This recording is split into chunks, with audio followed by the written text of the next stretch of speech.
మీ car EMI కట్టలేకపోతున్నారా? మీ car EMI మేము కడతాం. ఈ నెంబర్కి కాల్ చేయండి. నమస్తే, welcome back to Suman TV. నేను మీ సంజయ్. ఈరోజు మనతో పాటు ఉన్నారు తోడు నీడ ఫౌండర్ రాజేశ్వరి అమ్మగారు. మ్యామ్తో మాట్లాడి ఈ జనరేషన్ రిలేషన్షిప్స్ గురించి, ప్రేమ వ్యవహారాల గురించి కొన్ని విషయాలు తెలుసుకుందాం. నమస్తే అమ్మ. నమస్తే సంజయ్. అమ్మ, ఈ జనరేషన్ పిల్లలు ఎలా ఉన్నారంటే ఎంత తొందరగా ప్రేమలో పడుతున్నారో అంతే తొందరగా విడిపోతున్నారు. అండ్ విడిపోయాక జరిగే పరిణామాల గురించి ఎవరు ఊహించట్లేదు, ఎలా ఉంటుంది, ఎలా ఉండబోతుంది అనేది. అసలు ఈ జనరేషన్ యూత్ అనేది ప్రేమలో పడే ముందు కానీ పడిన తర్వాత కానీ ఎలాంటి విషయాలు గుర్తుంచుకోవాలంటారు, ఎలాంటి విషయాలు పట్టించుకోవాలి, ఎలాంటి విషయాలు పట్టించుకోకూడదు అంటారు? ఈ ప్రశ్న 70 ఏళ్ల వయసులో నన్ను అడుగుతున్నారు మీరు యంగ్ జనరేషన్ గురించి. అయితే మా జనరేషన్ లవ్కి ఈ జనరేషన్ లవ్కి చాలా తేడా ఉంది. అసలు ఏదైనా అసలు లవ్ అంటే, ప్రేమ అంటే ఏంటి చెప్పండి. ఇప్పుడు ప్రేమించే వాళ్ళు ఎవ్వరు చూడండి, అందమైన వాళ్ళనే ప్రేమిస్తారు. అందంగా లేని వాళ్ళు ప్రేమకు అర్హులు కాదా? ఎందుకని వాళ్ళని ప్రేమించరు? అందంగా లేరు కాబట్టి. ఆకర్షణ అంటే ఆకర్షించేలాగా అవతల వ్యక్తి ఉండాలి. మనం ప్రేమించాలి అంటే అవతల వ్యక్తిలో ఆకర్షణ ఉండాలి. అంటే ఇది లవ్ ఆకర్షణ, ఇన్ఫాక్చుయేషన్లోనే ఎక్కువ భాగం ఉంటుంది. దానికే మనం లవ్ అని పేరు పెట్టుకుంటున్నాం అంతే. అలా అంటే యంగ్ జనరేషన్ ఒప్పుకోరు.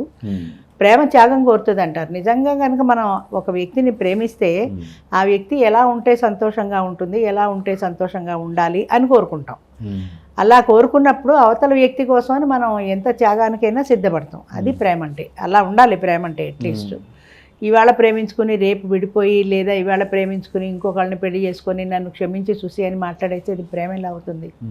ఇవాళ ఒకళ్ళని ప్రేమిస్తారు, ఈ అమ్మాయితో లివ్ ఇన్ రిలేషన్లో తిరుగుతారు. 3 ఏళ్ళు 4 ఏళ్ళు పోయిన తర్వాత వాళ్ళ పెద్దవాళ్ళు ఏదో సంబంధం చూస్తారు, అంతే. నన్ను క్షమించి చూసి అని ఇక్కడ చెప్పేస్తారు, వెళ్ళి అక్కడ పెళ్లి చేసేసుకుంటారు. పెళ్లి చేసుకుని మళ్ళీ వాళ్ళతో మామూలుగా ఉంటారు. ఎలా ఉంటారు? పాత జ్ఞాపకాలు లేవా? పాత జ్ఞాపకాలకు ఒక్కసారిగా ఎలా సమాధి కట్టగలిగారు? వాటిని ఎలా మర్చిపోగలిగారు? మనం నవలల్లో చదువుతాం చూడండి, ఎవరు దేవదాసు పార్వతి అని, ఇంకా ఏవేవో పాత కథల్లో వాళ్ళు ఆ ప్రేమ కోసం జీవితం అంతా అలా ఉండిపోయిన వాళ్ళు. అది చదవడానికి బాగుంటాయి కానీ ప్రాక్టికల్గా ఇప్పుడు అలాంటి ప్రేమలు లేవు చెప్పాలంటే. అంచేత ఇంకోటి ఏంటంటే, ప్రేమించే ముందు ఏం చేయాలి అంటే కొన్ని లక్షణాలు అనుకుంటారు. ఆమె అందంగా ఉండాలి, ఇలా చదువుకోవాలి, ఇలా ఉండాలి, సినిమాల్లో సమంతలా ఉండాలి, ఏదేదో ఊహించుకుంటారు. మాకు 50 ఏళ్ళు దాటి మా తోడు నీడ మెంబర్కి వచ్చిన ఒక ఆమె బాహుబలి ప్రభాస్లా ఉండాలి అనేది ఆవిడ.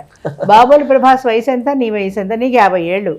బాహుబలి ప్రభాస్తో పోల్చుకుంటే ఎలా ఉంటాడు? అది సినిమా. అది ఆ సినిమా చూసి ఆనందించడం వరకే. పోనీ ప్రభాస్ నువ్వు పెళ్లి చేసుకుంటావా? వాడు నిన్ను పెళ్లి చేసుకుంటాడా? ఎందుకు అక్కర్లేని ఊహలు ఇవి? అంచేత అందరూ సినిమాలు చూసేసి హీరోని ఇష్టపడిపోతారు ఆడవాళ్ళు, హీరోయిన్లను ఇష్టపడిపోతారు మగవాళ్ళు. అది కాదు కావాల్సింది. ప్రేమ అంటే అసలు అందచందాలతో సంబంధం లేకుండా ఒక మానసికమైన భావం అది. ఆ మానసికమైన భావాన్ని లేవు. ఇవాళ కలుస్తారు, రేపు పార్టీకి వెళ్ళిపోతారు, పబ్కి వెళ్ళిపోతారు, ఎల్లుడు కలుస్తారు, 4 వారం తిరగకుండా అది బ్రేకప్ వచ్చేస్తుంది. అంచేత అటువంటి ప్రేమలు కాదు. ప్రేమ అనేది శాశ్వతమైంది, అజరామరమైంది, అంటే శాశ్వతంగా నిలబడిపోయేది. అది అటువంటి ప్రేమలు ఉండాలి. అలాంటి ప్రేమలు ఇప్పుడు ఉంటాయని చెప్పలేము. అసలు అమ్మ, ఈ పిల్లలు ప్రేమలో పడుతున్నారు సరే, తర్వాత విడిపోతున్నారు, బ్రేకప్ అవుతున్నాయి. అసలు బ్రేకప్ అయిన తర్వాత ఇంకొకరి పరిస్థితి విషమంగా అవుతుంది. ఏ విధంగా అంటే సూసైడ్లు కానీ సంథింగ్, వాళ్ళ మానసిక స్థితి లోపించి వాళ్ళు ఇలా జరుగుతుంది. అసలు ప్రేమలో పడే ముందే వీళ్ళు ఏం గుర్తుంచుకోవాలంటారు మేజర్గా? ఇప్పుడు జనరేషన్ కొంచెం తెలివైన వాళ్ళు, అంటే అన్నీ చూసుకుని ప్రేమిస్తున్నారు. పూర్వకాలం సినిమాల్లో కానీ నిజ జీవితంలో కానీ బాగా కోటీశ్వరుడైన అబ్బాయి పేద పిల్లని ప్రేమించేవాడు, లేదా బాగా డబ్బున్నవాడ పేదవాడిని ప్రేమించేది. అలా ఉండేవి ప్రేమలు. ఇప్పుడు అన్నీ చూసుకుని, అంటే వాడు బాగా స్తోమత ఉందా లేదా, ఆర్థికంగా బాగున్నాడా లేదా అన్నీ చూసుకున్న తర్వాత ప్రేమిస్తున్నారు. అంటే నువ్వు దేన్ని ప్రేమిస్తున్నావు? వ్యక్తిని ప్రేమించట్లా, వాడి బ్యాక్గ్రౌండ్లో ఉండే ఆస్తులు, మిగతా వివరాలను చూసి ప్రేమిస్తున్నారు. అయితే ఈ ప్రేమలు ఎంతవరకు ఉంటాయంటే మీరన్నట్టు అది బాగున్నంతకాలం ఉంటాయి. వాళ్ళ పేరెంట్స్ నాకు ఈ పెళ్లి ఇష్టం లేదు, నువ్వు ఆ పెళ్లి చేసుకున్నావు అంటే నీకు ఒక చిల్లి గబ్బా ఇవ్వను అని చెప్పేశాడు అనుకోండి, ప్రేమ పోతుంది. ఎందుకంటే ఆమెకు ఆస్తి లేనప్పుడు పెళ్ళి ఎందుకు?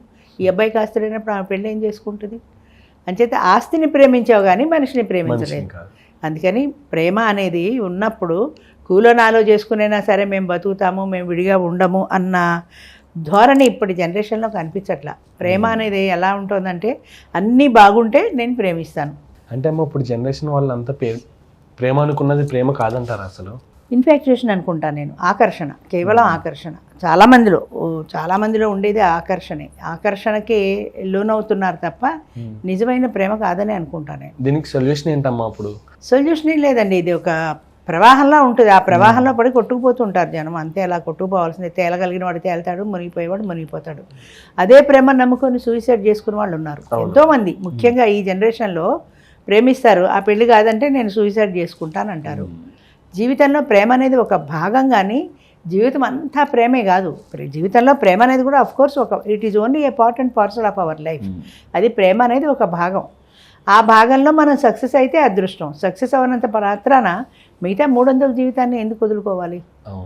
అది లేకుండా ఆవేశపడిపోయి పిచ్చోళ్ళు అయిపోయి మందు తాగేసి, ఇదొకటి. దేవదాసులు అయిపోయి మందు తాగేశానంటే దేవదాసుకున్న బలహీనత పార్వతి ఎందుకు మందు తాగలా? అంటే ఆవిడ మైండ్ చాలా స్ట్రాంగ్గా ఉంది. ఆవిడ పెళ్ళయింది, వేరే ఉంది, దేవదాసుని తలుచుకుంటుంది, అయినా కూడా ఆవిడ ఇలాంటి పని చేయలేదు కదా. నేను పార్వతిని ప్రేమించా, మందు తాగేశాను. అలాగే ఇప్పటి జనరేషన్ కూడా నేను పలానా అమ్మాయిని ప్రేమించాను, ఆ అమ్మాయితో నాకు పెళ్ళి అవ్వలేదు కాబట్టి నేను మందు తాగేస్తున్నా అంటే మందు తాగడం సొల్యూషన్ కాదు కదా. నీకు చేతనైతే పెళ్లి చేసుకో ధైర్యంగా, పెళ్లి చేసుకోలేకపోతే నా జీవితం ఇంతే అని సరిపెట్టుకో. రెండే ఉండాలి అంతే తప్ప మందు తాగేసి నేను అటుపోయినాను నాకు పెళ్ళి అవ్వలేదు కాబట్టి అని అనుకుంటే అది నిజమైన ప్రేమ కాదు. థ్యాంక్ యూ అమ్మా, thank you very much. Thank you.